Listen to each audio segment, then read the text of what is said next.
Hello बच्चों, मैं नेहा चौधरी रसायन विज्ञान की प्रायोगिक कक्षा में आपका स्वागत करती हूँ। देखिए बच्चों, कार्बनिक यौगिक में क्रियात्मक समूह के परीक्षण के बारे में हम पढ़ चुके हैं कि किस तरीके से किसी भी कार्बनिक यौगिक में क्रियात्मक समूह की पहचान की जाती है। और देखिए, आज हम लोग बात करेंगे अकार्बनिक यौगिक के विरचन के बारे में। और इस अकार्बनिक यौगिक के विरचन में हम आज पढ़ेंगे फेरस अमोनियम सल्फेट के बारे में, यानी किस तरीके से फेरस अमोनियम सल्फेट का विरचन किया जाता है उसके बारे में हम बात करेंगे। और देखिए जो इस फेरस अमोनियम सल्फेट को मोर लवण भी कहते हैं। तो देखिए ध्यान दीजिए, देखिए प्रयोग 22 है। उद्देश्य देखिए इसका, फेरस अमोनियम सल्फेट का विरचन, यानी क्या करना है, हमें फेरस अमोनियम सल्फेट का विरचन करना है। और देखिए फेरस अमोनियम सल्फेट को और क्या कहते हैं, मोर लवण। क्लियर है? तो देखिए आवश्यक सामग्री, देखिए आवश्यक सामग्री है बीकर, शंक्वाकार फ्लास्क, द्रोणिका, कांच की छड़, त्रिपाद स्टैंड, फनल, तार की जाली, फेरस सल्फेट,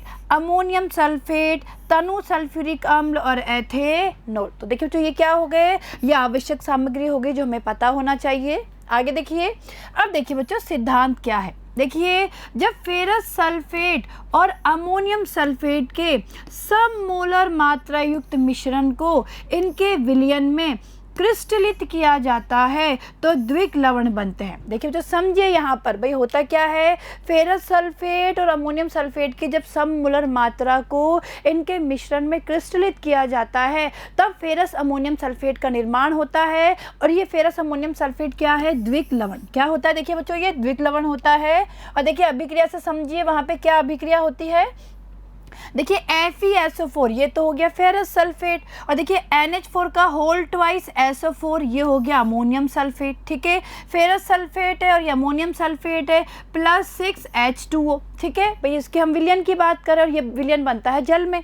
देखिए बच्चों, अब क्या होता है, इनकी हम सममोलर मात्रा काम में लेते हैं, यानी इनके बीच में देखिए अभिक्रिया होती है और देखिए क्या बनता है, ये फेरस अमोनियम सल्फेट बनता है। देखिए क्या है ये, FeSO4 NH4 का होल ट्वाइस SO4.6 H2O, इसे कहते हैं फेरस अमोनियम सल्फेट। ये होता है द्विक लवण। और देखिए बच्चों, इसे मोर लवण भी कहा जाता है। इसे और क्या कहा जाता है, मोर लवण। और देखिए बच्चों, शॉर्ट में इसे FAS भी कहते हैं, ferrous ammonium sulphate, FAS। Clear है? तो देखिए ये इसका क्या हो गया, सिद्धांत हो गया। अब आगे देखिए, Fe2+ आयन। समझिए बच्चों, जो Fe2+ आयन होते हैं वो जल अपघटित हो जाते हैं, इसलिए फेरस सल्फेट और अमोनियम सल्फेट का गर्म जल में विलयन बनाते समय तनु सल्फ्यूरिक अम्ल मिलाया जाता है ताकि जल अपघटन ना हो। तो देखिए बच्चों, होता क्या है, जो Fe2+ आयन है वो जल अपघटित हो जाते हैं, तो इनका जल अपघटन ना हो इसलिए क्या करते हैं, फेरस सल्फेट और अमोनियम सल्फेट का जो गर्म जल में विलयन है उसमें और क्या मिलाया जाता है, तनु सल्फ्यूरिक अम्ल। ठीक है, आई बात समझ में यहाँ तक की। तो देखिए अब हम इसकी विधि देख लेते हैं। तो देखिए विधि क्या है, किस तरीके से फेरस अमोनियम सल्फेट का निर्माण किया जाता है। और देखिए बच्चों, सबसे पहले हम इस विधि के बारे में पढ़ेंगे और उसके बाद हम लैब में चलेंगे और लैब में हम फेरस अमोनियम सल्फेट का विरचन समझेंगे कि किस तरीके से फेरस अमोनियम सल्फेट का विरचन किया जाता है। तो देखिए विधि समझिए बच्चों, इसकी विधि क्या होती है। देखिए ध्यान दीजिएगा एक एक पॉइंट पे, क्योंकि इसी पॉइंट के अनुसार हमें फेरस अमोनियम सल्फेट का निर्माण करना है या उसका विरचन करना है। तो देखिए 50 ml शंक्वाकार फ्लास्क में 5 ml आसुत जल लेकर 3.5 ग्राम फेरस सल्फेट और 1.7 ग्राम अमोनियम सल्फेट को गर्म करते हुए घोलते हैं। देखिए जो सबसे पहले क्या करते हैं, 50 मिलीलीटर का हम शंक्वाकार फ्लास्क लेते हैं, उसमें 5 ml यानी 5 ml आसुत जल लेते हैं, 3.5 ग्राम, समझिए 3.5 ग्राम क्या लेते हैं, फेरस सल्फेट,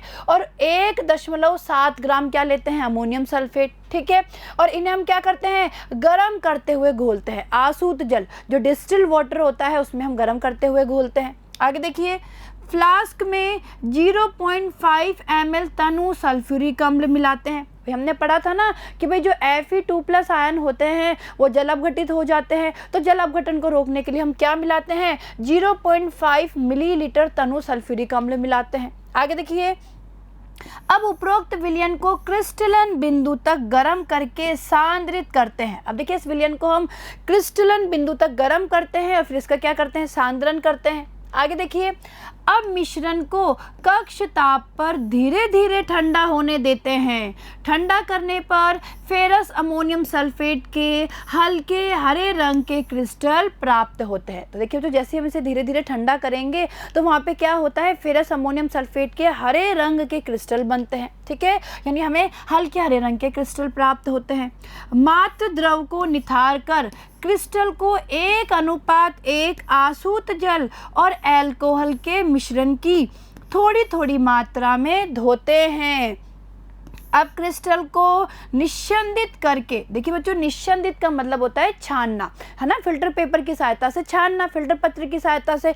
यानी अब हम क्या करते हैं, क्रिस्टल को निस्यंदित करके अल्कोहल से धोकर निस्यंद पत्र, देखिए निस्यंद पत्र का मतलब होता है फिल्टर पत्र। ठीक है, तो देखिए बच्चों वापस समझिए, अब क्रिस्टल को निस्यंदित करके अल्कोहल से धोकर निस्यंद पत्र की तहों के मध्य सुखाते हैं तथा लब्धि नोट करते हैं। लब्धि यानी मात्रा, कितनी मात्रा हमें प्राप्त हुई वो हम लोग नोट करते हैं। ठीक है, तो देखिए बच्चों ये हमारी क्या हो गई, फेरस अमोनियम सल्फेट के विरचन की विधि हो गई। और देखिए बच्चों आगे देखिए, अब बात करते हैं परिणाम पे। देखिए बच्चों परिणाम क्या होता है कि भाई हमें कितना फेरस अमोनियम सल्फेट प्राप्त हुआ, उसकी कितनी मात्रा प्राप्त हुई, वही परिणाम होता है। तो देखिए परिणाम कैसे लिखते हैं, फेरस अमोनियम सल्फेट की लब्धि। अब देखिए जितनी भी मात्रा हमें प्राप्त हुई है वो ग्राम है। ठीक है, यानी जो भी मात्रा हमें प्राप्त होती है उसका हम वेट ले लेते हैं, उसको ज्ञात कर लेते हैं और यहाँ पे वो हमारा आंसर आ जाता है, वो मात्रा आ जाती है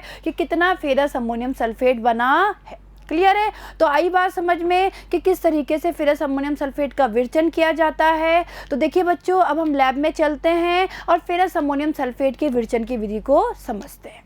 तो चलिए लैब में।